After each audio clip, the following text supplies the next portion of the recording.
Hello guys, welcome back to my class. So ಇವತ್ತಿನ class ತುಂಬ interesting ಆಗಿರುತ್ತೆ. ಯಾಕೆಂದರೆ ತುಂಬ ಜನಕ್ಕೆ ಕನ್ಫ್ಯೂಷನ್ ಇರುತ್ತೆ. ನಾವು ಒಂದು ಜಾಗಕ್ಕೆ ಹೋಗಿ ಬಂದಾಗ ಹ್ಯಾವ್ ಗಾನ್ ಟು ಹೇಳಬೇಕಾ, ಹ್ಯಾಡ್ ಗಾನ್ ಟು ಹೇಳಬೇಕಾ, have been to, had been to or went to. So ಇವನ್ನೆಲ್ಲ ಯಾವಾಗ ಯೂಸ್ ಮಾಡಬೇಕು, ಏನು ಡಿಫ್ರೆನ್ಸ್ ಇದೆ ಅನ್ನೋದನ್ನು ನಾನು ಇವತ್ತಿನ ಕ್ಲಾಸ್ನಲ್ಲಿ ನಿಮಗೆ ಪೂರ್ತಿಯಾಗಿ ಹೇಳ್ಕೊಡ್ತಾ ಇದ್ದೀನಿ. ಈ ವಿಡಿಯೋ ಎಂಡ್ವರೆಗೂ ನೋಡಿ, ನಿಮ್ಮ ಕನ್ಫ್ಯೂಷನ್ ಎಲ್ಲ ಕ್ಲಿಯರ್ ಆಗುತ್ತೆ. ಮತ್ತೆ ಯಾವತ್ತು ನಿಮಗೆ ಡೌಟ್ ಬರೋದೇ ಇಲ್ಲ. ಸೊ ನೀವು ಮತ್ತು ಕನ್ಫ್ಯೂಸ್ ಆಗಬೇಡಿ. ಹ್ಯಾವ್ ಬೀನ್ ಮುಂದೆ ನಾವು ING ವರ್ಬ್ ಹಾಕ್ತೀವಿ, ಹ್ಯಾಡ್ ಬೀನ್ ಮುಂದೆ ING ವರ್ಬ್ ಹಾಕ್ತೀವಿ. ಎಸ್, ನಾನಿಲ್ಲಿ ಯಾವುದು ಬೇರೆ ವರ್ಬ್ಗಳನ್ನ ತೊಗೊಳ್ತಿಲ್ಲ. ಬೀನ್, ಗಾನ್ ಮತ್ತು ಗೋ ಪಾಸ್ಟ್ನ 3 ಡಿಫ್ರೆಂಟ್ ಟೆನ್ಸ್ಗಳಲ್ಲಿ ಯೂಸ್ ಮಾಡಿದಾಗ ಏನೇನು ಮೀನಿಂಗ್ ಬರುತ್ತೆ, ಯಾವ ಸಿಚುವೇಶನ್ ಅಂತ ಹೇಳ್ಕೊಡ್ತಾ ಇದ್ದೀನಿ. ಸೊ ಈ ವಿಡಿಯೋ ಎಂಡ್ವರೆಗೂ ನೋಡಿ.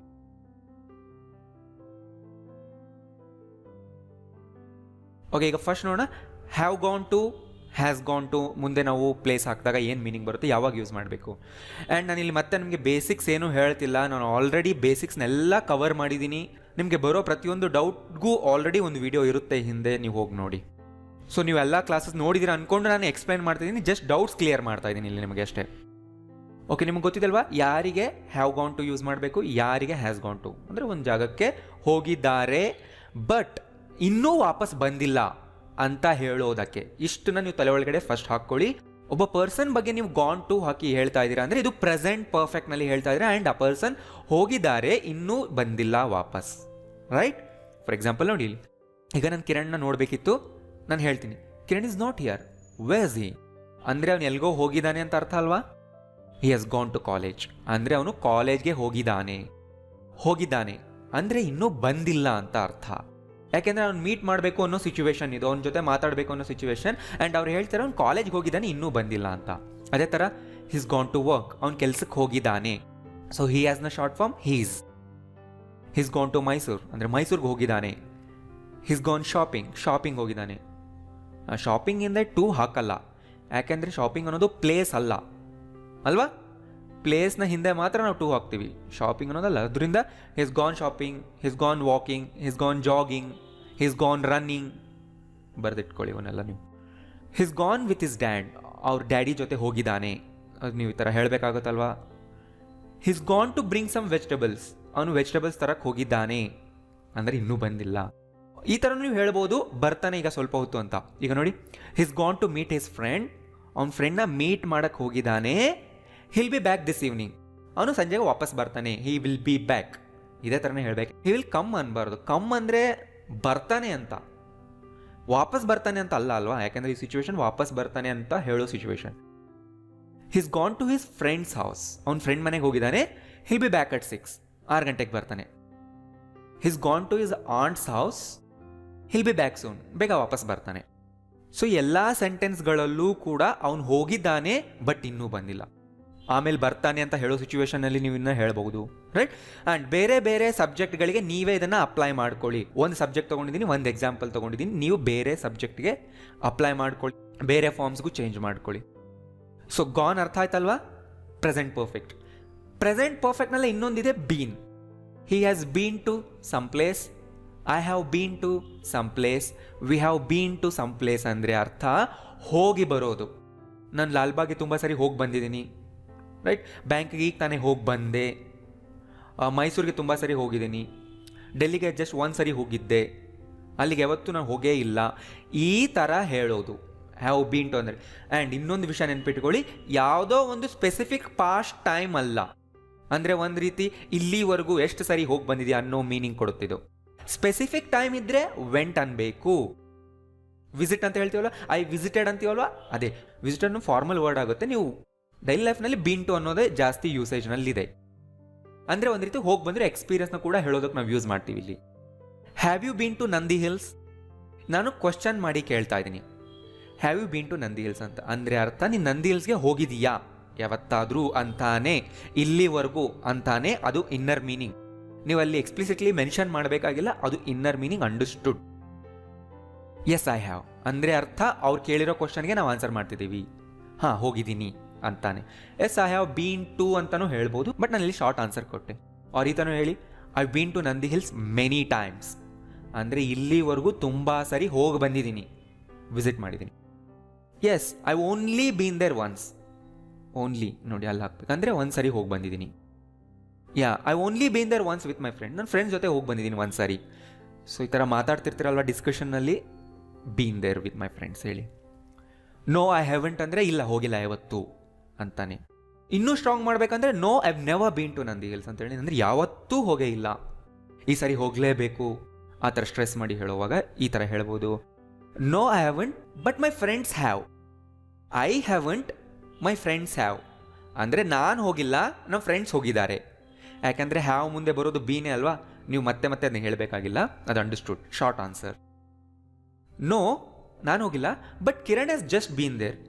ನೋಡಿ ಇಲ್ಲಿ ಕಿರಣ್ ಹ್ಯಾಸ್ ಬೀನ್ ದೇರ್ ಜಾಗದಲ್ಲಿ ಏನು ಹಾಕಿದ್ದೀನಿ, Kiran has just been there ಅಂದರೆ ಕಿರಣ್ ರೀಸೆಂಟಾಗಿ ಹೋಗಿ ಬಂದ ಅಂತ.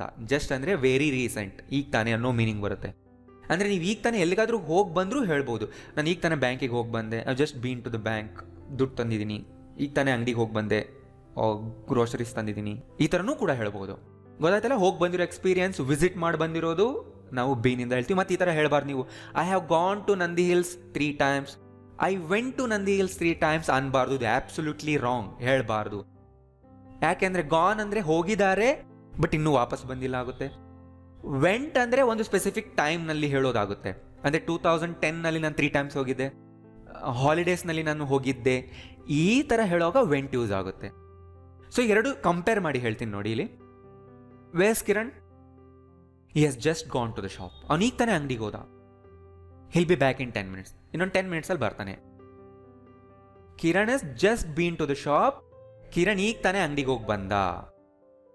ಹಿ ಹ್ಯಾಸ್ ಬಾಟ್ ಫ್ರೆಶ್ ವೆಜಿಟೇಬಲ್ಸ್. ನೋಡು, ಫ್ರೆಶ್ ವೆಜಿಟೇಬಲ್ಸ್ ತಂದಿದ್ದಾನೆ, ಹೋಗಿ ಬಂದ ಅಂದರೆ ತಂದಿದ್ದಾನೆ ಅಂತ ಅರ್ಥ.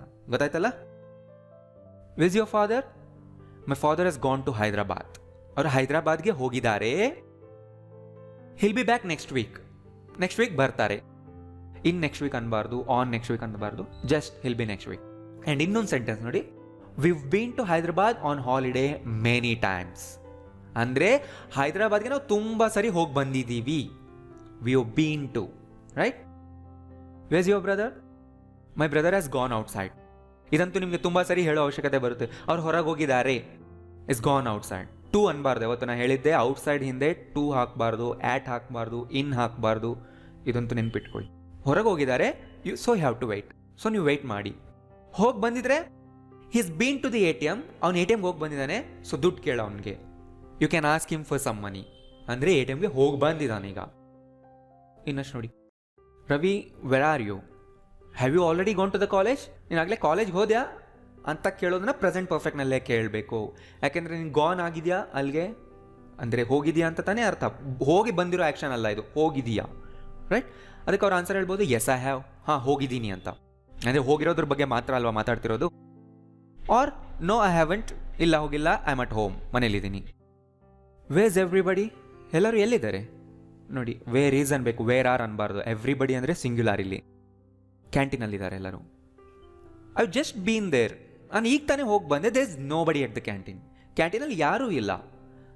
ಐ ಜಸ್ಟ್ ಬೀನ್ ದೇರ್ ಅಂದರೆ ಹೋಗಿ ಬಂದೆ. ಗೊತ್ತಾಯ್ತಲ್ಲ. ಸೊ ತುಂಬ ಕನ್ಫ್ಯೂಷನ್ ಆಗ್ತಿದ್ರೆ ಇಟ್ಸ್ ಓಕೆ. ಹಳೆ ವೀಡಿಯೋಸ್ನ ಇನ್ನೊಂದ್ಸರಿ ನೋಡಿ. ನಾನು ಪ್ರತಿ ಟೆನ್ಸ್ ಮೇಲೂ ಸಪ್ರೇಟ್ ವೀಡಿಯೋ ಮಾಡಿದ್ದೀನಿ, ಅಲ್ಲಿ ಹೋಗಿ ನೋಡಿ. ಆಮೇಲೆ ಬಂದು ಮತ್ತೆ ಇದನ್ನು ನೋಡಿ. ನನ್ನ ಚಾನಲ್ ನೇಮ್ ಕೆಳಗಡೆ ಕ್ಲಿಕ್ ಮಾಡಿ. ನೆಕ್ಸ್ಟ್, ಸೊ ಈಗ ಹ್ಯಾಡ್ ಗಾನ್ ಟು. ಸೊ ಇಷ್ಟೊತ್ತು ನಮ್ಗೆ ಏನು ಗೊತ್ತಾಯಿತು? ಹ್ಯಾವ್ ಗಾನ್ ಟು ಗೊತ್ತಾಯಿತು, ಹ್ಯಾವ್ ಬೀನ್ ಟು ಗೊತ್ತಾಯಿತು ಅಲ್ವಾ. ಹ್ಯಾಡ್ ಗಾನ್ ಟು ಸಬ್ಜೆಕ್ಟ್ ಯಾವುದೇ ಇದ್ರೂ ಹ್ಯಾಡ್ ಯೂಸ್ ಮಾಡ್ತೀವಿ. ಅಂದರೆ ಅರ್ಥ ನಾಟ್ ರಿಟರ್ನ್ಡ್, ಹೋಗಿದ್ದಾರೆ ಇನ್ನೂ ಬಂದಿಲ್ಲ, ಅಂಟಿಲ್ ಅ ಪಾಸ್ಟ್ ಟೈಮ್, ಒಂದು ಪಾಸ್ಟ್ ಟೈಮ್ವರೆಗೂ. ನೆನ್ನೆ 10 ಗಂಟೆಗೆ ನಾನು ಅವ್ರ ಮನೆಗೆ ಹೋಗಿದ್ದೆ, ಬಟ್ ಅವನು ಎಲ್ಗೋ ಹೋಗಿದ್ದ. He had gone somewhere. 10 ಗಂಟೆಗೆ ಇನ್ನೂ ಮನೆಗೆ ರಿಟರ್ನ್ ಆಗಿರಲಿಲ್ಲ ಅಲ್ವಾ, ಅದು ಪಾಸ್ಟ್ ಟೈಮ್. ಸೊ 10 o'clock ಇಲ್ಲಿ ನಾನು ಹೇಳ್ತಾ ಇರೋಂಥ past time. Until that time he had not returned, right? ಅದೇ ಥರ ಬೀನ್ ಟು. ಸೊ ಇದು ಕೂಡ ಅಷ್ಟೇ, ಪಾಸ್ಟ್ನ ಒಂದು ಟೈಮ್ವರೆಗೂ ನೀವು ಎಲ್ಲಿಗೆ ವಿಸಿಟ್ ಮಾಡಿ ಬಂದಿದ್ರಿ. Go and come back, have a visit, but before a past time ಅಷ್ಟೇ. ನಾನು ನಂದಿ ಹಿಲ್ಸ್ನ ಇಲ್ಲಿವರೆಗೂ 3 times ಹೋಗಿದ್ದೀನಿ. I have been to Nandi hills 3 times ಅಲ್ವಾ. ಸೊ 2015ವರೆಗೂ ನಾನು 3 times ಹೋಗಿದ್ದೆ ಅನ್ಬೇಕು. I had been to Nandi hills 3 times ಅಂದರೆ ಅದಕ್ಕಿಂತ ಮುಂಚೆನೇ ನಾನು 3 ಸರಿ ಹೋಗಿ ಬಂದಿದ್ದೆ ಅದು. ಸೊ ಒಂದು ಎಕ್ಸಾಂಪಲ್ ಕೊಟ್ಟೆ. ಪಾಸ್ಟ್ ನೀವು ಯಾವುದಾದ್ರೂ ಟೈಮ್ ತೊಗೋಬೋದು. ಇಲ್ಲಿ ರೀಸೆಂಟ್ ಟೈಮ್ ಕೂಡ ಆಗಿರ್ಬೋದು. ಎಕ್ಸಾಂಪಲ್ ನೋಡಿ, ನಿಮ್ಗೆ ಗೊತ್ತಾಗುತ್ತೆ. ಈಗ I called you 2 o'clock for lunch. ನಾನು ನಿನಗೆ 2 ಗಂಟೆಗೆ ಕಾಲ್ ಮಾಡಿದ್ದೆ ಊಟಕ್ಕೆ ಹೋಗೋಣ ಅಂತ. ಅಂದರೆ ಈಗ 3 ಗಂಟೆ 4 ಗಂಟೆ ಆಗಿರ್ಬೋದು. ಅದಕ್ಕೆ ನೋಡಿ ನೀವು ಯಾವ ಥರ ಆನ್ಸರ್ ಮಾಡ್ಬೋದು. I wasn't at home when you called me. ನೀವು ಕಾಲ್ ಮಾಡಿದಾಗ ನಾನು ಮನೇಲಿ ಇರಲಿಲ್ಲ. I had gone to a hotel. ನೀ ಕಾಲ್ ಮಾಡಿದಾಗ ನಾನು ಹೋಗಿದ್ದೆ, ವಾಪಸ್ ಬಂದಿರಲಿಲ್ಲ. ಯಾವಾಗ? 2 o'clockಗೆ. ಅಂದರೆ 2 o'clockಗೆ ನಾನು ಗಾನ್ ಆಗಿದ್ದೆ. ಪ್ರೆಸೆಂಟ್ ಆಗಿದ್ರೆ ಅದು ಹ್ಯಾವ್ ಗಾನ್ ಆಗ್ತಿತ್ತು. I wasn't hungry when you called me. ನೀ ಕಾಲ್ ಮಾಡಿದಾಗ ನನಗೆ ಹಸಿವಾಗಿರಲಿಲ್ಲ. ಅಂದರೆ ನೀನು 2 o'clockಗೆ ನಾನು ಕಾಲ್ ಮಾಡಿದ್ದೆಲ್ಲ ಹಸಿವಾಗಿಲ್ಲ. ಯಾಕೆಂದರೆ ನಾನು ಮೊದಲೇ ಹೋಟ್ಲಿಗೆ ಹೋಗಿ ಊಟ ಮಾಡಿ ಬಂದಿದ್ದೆ. ಅದಕ್ಕೆ ನನಗೆ 2 o'clockಗೆ ಹಸಿವಾಗಿರಲಿಲ್ಲ. So I had been to a hotel. ನೋಡಿ, ಅಂದರೆ 2 o'clockಗಿಂತ ಮುಂಚೆನೇ ನಾನು ಹೋಟೆಲ್ಗೆ ವಿಸಿಟ್ ಮಾಡಿ ಬಂದಿದ್ದೆ. ಅಂದರೆ ಅರ್ಥ ಏನು? ಹೋಟೆಲ್ಗೆ ಹೋಗಿ ಊಟ ಮಾಡ್ಕೊಂಡು ಬಂದಿದ್ದೆ. ಸೊ ನೀನು ಕಾಲ್ ಮಾಡಿದಾಗ ನಂಗೆ ಹಸಿವಾಗಿರಲಿಲ್ಲ. ಸೊ ಅದನ್ನ ಏನು ಹೇಳಬೇಕು? Had been to a hotel. I went to your house this morning but you aren't there. ನೀವು ಬೆಳಿಗ್ಗೆ ನಿಮ್ಮ ಮನೇಲಿ ಇರಲಿಲ್ಲ. ಅಂದರೆ ನಾನು ಎಲ್ಗೋ ಹೋಗಿದ್ದೆ ಆಗ ಅಲ್ವಾ? I had gone outside. Or ಈ ಥರನೂ ಹೇಳಿ, I had gone to a shop. ನನಗೆ ಶಾಪ್ಗೆ ಹೋಗಿದ್ದೆ. ಇಲ್ಲಿ ವೆಂಟ್ ಬರಲ್ಲ. ಯಾಕೆ ಅಂದರೆ ಆ ಎಕ್ಸಾಕ್ಟ್ ಟೈಮ್ನಲ್ಲಿ ನಾನು ಹೋಗಿದ್ದೆ ಅಂತಲ್ಲ, ಅದಕ್ಕಿಂತ ಮುಂಚೆನೇ ನಾನು ಹೋಗಿದ್ದೆ, ಬಟ್ ಇನ್ನೂ ಆ ಟೈಮ್ನಲ್ಲಿ ರಿಟರ್ನ್ ಆಗಿರಲಿಲ್ಲ ಅಲ್ವಾ? ಆದ್ರಿಂದನೇ ಹ್ಯಾಡ್ ಗಾನ್ ಹಾಕಬೇಕು. Have you been to Nandi Hills? Okay, ನಾನು ಪ್ರೆಸೆಂಟ್ವರೆಗೂ ಕೇಳ್ತೀನಿ. ಯಾವತ್ತಾರು ನಂದಿ ಹಿಲ್ಸ್ಗೆ ಹೋಗಿದ್ಯಾ? Not recently. ರೀಸೆಂಟಾಗಿ ಹೋಗಿಲ್ಲ, but I had been there. ನೋಡಿ, ಹೋಗಿ ಬಂದಿದ್ದೆ a few times in my college days. ಅಂದರೆ ನಾನು ಮೈಂಡ್ನಲ್ಲಿ ಏನು ಇಟ್ಕೊಂಡು ಹೇಳ್ತಾ ಇದ್ದೀನಿ ಅಂದರೆ, ಕಾಲೇಜ್ ಡೇಸ್ ಅನ್ನೋ ಒಂದು ಟೈಮ್ ಡ್ಯೂರೇಷನ್ ಇಟ್ಕೊಂಡಿದ್ದೀನಿ. ಆ ಡ್ಯೂರೇಷನಲ್ಲಿ ತುಂಬ ಸರಿ ನಾನು ಹೋಗಿ ಬಂದಿದ್ದೆ ಅಲ್ವಾ? I had been there. ಹೋಗಿ ಬಂದಿದ್ದೆ ತುಂಬ ಸರಿ. Did you meet Radha? ನೀನು ರಾಧಾನ ಮೀಟ್ ಮಾಡಿದ್ಯಾ? ಇಲ್ಲ, ಅವಳು ಮನೇಲಿ ಇರಲಿಲ್ಲ. ಅಂದರೆ ನಾನು ಹೋದಾಗ ಶಿ ಹ್ಯಾಡ್ ಗಾನ್ ಶಾಪಿಂಗ್. ಅವಳು ಶಾಪಿಂಗ್ ಹೋಗಿದ್ಲು. Have you got your license? ನಿಂಗೆ ನಿನ್ನ ಲೈಸೆನ್ಸ್ ಸಿಕ್ತಾ? Yes, finally I got my driving license. ನಂಗೆ ಫೈನಲಿ ಸಿಕ್ತು. You know how many times I had been to R T O office? ಅಂದರೆ ಸಿಗೋಗೋದಕ್ಕಿಂತ ಮುಂಚೆ, ಅದನ್ನು ತೊಗೊಳೋದಕ್ಕಿಂತ ಮುಂಚೆ ನಾನು ಎಷ್ಟು ಸರಿ ಆರ್ ಟಿ ಒ ಆಫೀಸ್ಗೆ ಹೋಗಿ ಬಂದಿದ್ದೆ ನಿಂಗೆ ಗೊತ್ತಾ? ಅಂದರೆ ಪಾಸ್ಟ್ ಒಂದು ಟೈಮ್ಗಿಂತ ಮುಂಚೆನೇ ತುಂಬ ಸರಿ ವಿಸಿಟ್ ಆಗಿದೆ. ಸೊ ಅರ್ಥ ಆಗ್ತಿದಲ್ವಾ? ನಿಧಾನಕ್ಕೆ ನೋಡಿ, ಇಯರ್ಫೋನ್ಸ್ ಹಾಕ್ಕೊಂಡು ನೀವು ಕೇಳಿಸ್ಕೊಳ್ಳಿ, ನಿಮಗೆ ಡಿಸ್ಟ್ರಾಕ್ಷನ್ ಇರಲ್ಲ. Have you been to your village? So present ಪರ್ಫೆಕ್ಟ್ನಲ್ಲೇ ಕೇಳ್ತಾ ಇದ್ದೀನಿ. ಅಂದರೆ ನೀನು ರೀಸೆಂಟಾಗಿ ಯಾವತ್ತಾದರೂ ಹೋಗಿ ಬಂದ್ಯಾ ಅಂತ ಕೇಳ್ತಾ ಇದ್ದೀನಿ. ಎಸ್ ಐ ಹ್ಯಾವ್, ಹೋಗಿ ಬಂದೆ. ಅವ್ರು ಕೇಳಿರೋ ಕ್ವಶನ್ ಟೆನ್ಸ್ನಲ್ಲೇ ನಾನು ಆನ್ಸರ್ ಮಾಡಬೇಕಲ್ವಾ? ಅವ್ರು ಇನ್ನೊಂದು ಕ್ವಶನ್ ಕೇಳಿದ್ರೀಗ, was that before or after your accident? ಅದು ನಿನಗೇನೋ ಆಕ್ಸಿಡೆಂಟ್ ಆಗಿತ್ತು, ಅದಕ್ಕಿಂತ ಮುಂಚೆನ ಆದಮೇಲ? ಸೊ ಮುಂಚೆ ಆಗಿದ್ರೆ ನಾನೀಗ ಹ್ಯಾಡ್ ಬೀನ್ ಇಂದಾನೆ ಆನ್ಸರ್ ಮಾಡಬೇಕಲ್ವಾ? Yes, I had been there. ಅಂದರೆ I had been to my village before my accident. ಅಂದರೆ ಆಕ್ಸಿಡೆಂಟ್ಗಿಂತ ಮುಂಚೆನೇ ಹೋಗಿ ಬಂದಿದ್ದೆ. ಬಂದಾದಮೇಲೆ ಇಲ್ಲಿ ಆಕ್ಸಿಡೆಂಟ್ ಆಯಿತು. ರೈಟ್? ಗೊತ್ತಾಗಲ್ಲ? ಹ್ಯಾಡ್ ಬೀನ್ ವಿಸಿಟ್ನ ಹೇಳ್ತಾ ಇದೆ. ಇಲ್ಲೆಲ್ಲೂ ವೆಂಟ್ ಅಪ್ಲೈ ಆಗಲ್ಲ, ಯಾಕೆಂದರೆ ವಿಸಿಟ್ ಮಾಡಿ ಬಂದಿರೋದು. ರೈಟ್? ಇಲ್ಲೆಲ್ಲೂ ವೆಂಟ್ ಬರಲ್ಲ, ಯಾಕೆಂದರೆ ವೆಂಟ್ ಅನ್ನೋದು ಬರೀ ಹೋಗೋದು ಮಾತ್ರ ಆ್ಯಕ್ಷನ್ ತೋರಿಸುತ್ತೆ. ಅದು ಕೂಡ ಸ್ಪೆಸಿಫಿಕ್ ಪಾಸ್ಟ್ ಟೈಮ್. ಇದು ಗೋನ ಪಾಸ್ಟ್ ಟೆನ್ಸ್. ಏನು ಮೀನಿಂಗ್ ಕೊಡುತ್ತೆ? ಒಂದು ಪ್ಲೇಸ್ಗೆ ಹೋಗಿರೋದು ಮಾತ್ರನೇ ತೋರಿಸುತ್ತೆ. ಆ್ಯಂಡ್ ಪ್ರೆಸೆಂಟ್ಗೆ ಏನೂ ರಿಲೇಟ್ ಆಗಿರೋದಿಲ್ಲ ಪ್ರೆಸೆಂಟ್ ಟೈಮ್ಗೆ. ನೀವು ಈ ಥರ ಕೇಳ್ಬೋದು, where did you go yesterday? ನಿನ್ನೆ ಎಲ್ಲಿಗೆ ಹೋಗಿದ್ದೆ? Where did you go that time? ಅವಾಗ ಎಲ್ಲಿಗೆ ಹೋಗಿದ್ದೆ? Where did you go last week? Where did you go this morning? Where did you go on the 8th of this month? ಈ ಥರ specific time ಬಗ್ಗೆ ನೀವು ಒಂದು ಸ್ಪೆಸಿಫಿಕ್ ಈವೆಂಟ್ ಬಗ್ಗೆ ಕೇಳ್ತಾ ಇದ್ರೆ ಡಿಡ್ ಗೋ ಹಾಕಿ, ಪಾಸಿಟಿವ್ನಲ್ಲಿ ವೆಂಟ್ ಹಾಕಿ. ಅಂದರೆ ಸಿಂಪಲ್ ಪಾಸ್ಟ್ ಅಲ್ವಾ ಇದು ಕೂಡ. ಐ ವೆಂಟ್ ಟು ಮೈಸೂರು ಅಂದರೆ ಅವ್ರು ಕೇಳಿರೋ ಕ್ವಶನ್ಗೆ, ಅವ್ರು ಕೇಳಿರೋ where did go last week ಅಂತ, ಅದಕ್ಕೆ ನಾನು ಹೇಳ್ತೀನಿ ಐ ವೆಂಟ್ ಟು ಮೈಸೂರು. ನಾ ಮೈಸೂರಿಗೆ ಹೋಗಿದ್ದೆ ಅಂತ ಇದರ ಅರ್ಥ. ಆ್ಯಂಡ್ ಇದರಲ್ಲಿ ಯಾವ ಟೈಮ್ಗಿಂತ ಮುಂಚೆ ಅನ್ನೋದಿಲ್ಲ. ರೈಟ್? ನಾವು ವಿಸಿಟ್ ಮಾಡಿ ಬಂದಿದ್ದೆ ಅಂತಾನೂ ಅಲ್ಲ. ನೀ ಕಾಲ್ ಮಾಡೋಕ್ಕಿಂತ ಮುಂಚೆನೇ ನಾನು ಮೈಸೂರಿಗೆ ಹೋಗಿದ್ದೆ ಅಂತಾನೂ ಅಲ್ಲ.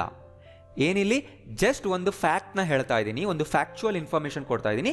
ನಾ ಎಲ್ಲಿಗೆ ಹೋಗಿದ್ದೆ ಅಂತ, ಯಾವ ಪ್ಲೇಸ್ಗೆ ಹೋಗಿದ್ದೆ ಅಂತ ಅಷ್ಟೇ ಇನ್ಫಾರ್ಮೇಷನ್ ಕೊಡೋದು ವೆಂಟಿಂದ. I went to Nandi hills. ನಾನು ನಂದಿ ಹಿಲ್ಸ್ಗೆ ಹೋಗಿದ್ದೆ. ನಾನು ಅವತ್ತು ನಂದಿ ಹಿಲ್ಸ್ಗೆ ಹೋಗಿದ್ದೆ, ಅಲ್ಲಿ ನಾನು ಯಾರನ್ನೋ ಮೀಟ್ ಮಾಡಿದೆ, ಆಮೇಲೆ ಅಲ್ಲೇನೋ ಆಯಿತು. ಈ ಥರ ನೀವೊಂದು ಸ್ಟೋರಿ ಹೇಳ್ತಿರ್ತೀರ, ನೀವು ನಡೆದಿದ್ದು ನಿಮ್ಮ ಚೈಲ್ಡ್ಹುಡ್ನಲ್ಲಿ ಅಥವಾ ತುಂಬ ವರ್ಷದ ಹಿಂದೆ ನಡೆದಿದ್ದು, ಅವಾಗೆಲ್ಲ ವೆಂಟೇ ಹಾಕಿ ಅಲ್ಲಿಗೆ ಹೋಗಿದೆ ಇಲ್ಲಿಗೆ ಹೋಗಿದೆ ಅಂತ ಹೇಳೋ ಕಡೆ. ಅಲ್ಲೆಲ್ಲೂ have been to, has been to, gone to ಬರೋದೇ ಇಲ್ಲ ಅಲ್ವಾ. ಇದು ಇಂಡಿಪೆಂಡೆಂಟ್ ಆಫ್ ಟೈಮ್. ಯಾವ ಟೈಮ್ಗಿಂತ ಮುಂಚೆ ಯಾವ ಟೈಮ್ ಆದಮೇಲೆ ಅನ್ನೋ ಏನು ಕನೆಕ್ಷನ್ನೇ ಇಲ್ಲ ಇಲ್ಲಿ. ಟೈಮ್ ಕನೆಕ್ಷನ್ ಬರಲ್ಲ, ಟೈಮ್ ಡ್ಯೂರೇಷನ್ ಕೂಡ ಬರಲ್ಲ. ಅದನ್ನೆಲ್ಲ ಬಿಟ್ಟು ನೀವು ಇಂಡಿಪೆಂಡೆಂಟಾಗಿ ಮಾತಾಡ್ಬೋದು, right. I went shopping this morning. ಹಾಂ, ಸ್ಪೆಸಿಫಿಕ್ ಟೈಮ್ ಮೆನ್ಷನ್ ಮಾಡ್ಬೋದಲ್ವ ಇಲ್ಲಿ. ಇದಂತೂ ನೆನ್ಪಿಟ್ಕೊಳ್ಳಿ, ಸಿಂಪಲ್ ಪಾಸ್ಟ್ನಲ್ಲಿ ಮಾತ್ರ ನಾವು ಸ್ಪೆಸಿಫಿಕ್ ಟೈಮ್ನ ಮೆನ್ಷನ್ ಮಾಡ್ತೀವಿ, ಮತ್ತಿನ್ನೆಲ್ಲೂ ಅಲ್ಲ ಅಲ್ವಾ. ಬೇರೆ ಕಡೆ ಆದರೆ ಆಫ್ಟರ್, ಬಿಫೋರ್, ಅಂಟಿಲ್ ಈ ಥರ ಬರುತ್ತೆ. Went to get my driving license. ನೋಡಿ, ಆಗಲೇ ಡ್ರೈವಿಂಗ್ ಲೈಸೆನ್ಸ್ ಒಂದು ಎಕ್ಸಾಂಪಲ್ ಕೊಟ್ಟಿದೆ, ಕಂಪೇರ್ ಮಾಡಿ ನೋಡಿ. ಈಗ I went to the A T M to get some money. ನಾನು ದುಡ್ಡು ತರಕ್ಕೆ ATMಗೆ ಹೋಗಿದ್ದೆ. I went to ABC college ಅಂದರೆ I studied in ABC college ಅಂತ ಹೇಳೋದನ್ನು I went to ABC college ಈ ಥರನೂ ಹೇಳ್ಬೋದು.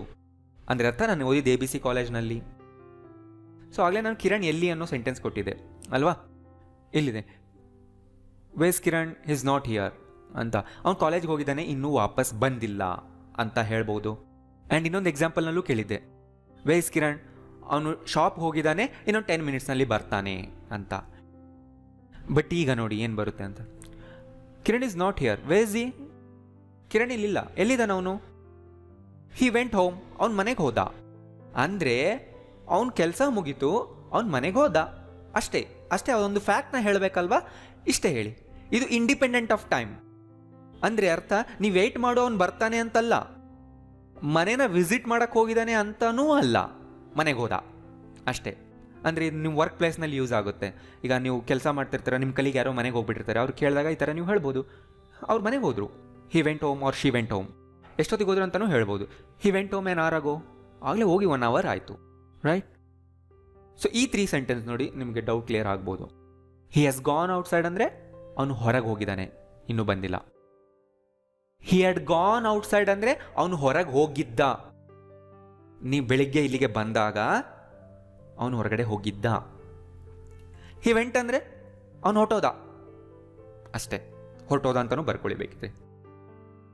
ಸೊ ಗೊತ್ತಾಯ್ತಲ್ಲ. ಸೊ ನಿಮಗೆ ಕನ್ಫ್ಯೂಷನ್ ಆಗ್ತಾ ಇರ್ಬೋದು. ಇನ್ನೊಂದು ಸರಿ ವಿಡಿಯೋ ನೋಡಿ, ಇವಾಗ ನೋಡೋಕ್ಕಾಗಲಿಲ್ಲ ಅಂದರೂ ಆಮೇಲಾದರೂ ಸರಿ ಬಂದು ಇನ್ನೊಂದು ಸರಿ ಈ ವಿಡಿಯೋ ನೋಡಿ, ಕನ್ಫ್ಯೂಷನ್ ಕ್ಲಿಯರ್ ಆಗುತ್ತೆ. ಯಾಕೆಂದರೆ ಫಸ್ಟ್ ಟೈಮ್ ನಾವು ನೋಡಿದಾಗ ಏನೂ ಅರ್ಥ ಆಗಲ್ಲ, ಇನ್ನೊಂದು ಸರಿ ನೋಡಿದಾಗ, 2-3 ಸರಿ ನೋಡಿದಾಗ ಕ್ಲಿಯರ್ ಆಗುತ್ತೆ. ಆ್ಯಂಡ್ ಏನಾದರೂ ಡೌಟ್ ಇದ್ದರೆ ಕೆಳಗಡೆ ಕಾಮೆಂಟ್ ಮಾಡಿ. ಆ್ಯಂಡ್ ಹಳೆ ಕ್ಲಾಸ್ನ ನೋಡಿರಬೇಕು ನೀವು. ನೋಡದೆ ಈ ಕ್ಲಾಸ್ನ ನೀವು ಡೈರೆಕ್ಟ್ ನೋಡಿದ್ರೆ ನಿಮ್ಗೇನೂ ಅರ್ಥ ಆಗಿರಲ್ಲ, ರೈಟ್. ಸೊ ಈ ವಿಡಿಯೋದಲ್ಲಿ ನಿಮ್ಗೆ ಏನಾದರೂ ಹೊಸದು ಕಲಿಯೋದಕ್ಕೆ ಸಿಕ್ಕಿದರೆ ಲೈಕ್ ಮಾಡಿ, ಆ್ಯಂಡ್ ಬೇರೆಯವ್ರಿಗೂ ಕೂಡ ಇದನ್ನು ಶೇರ್ ಮಾಡಿ. Thank you.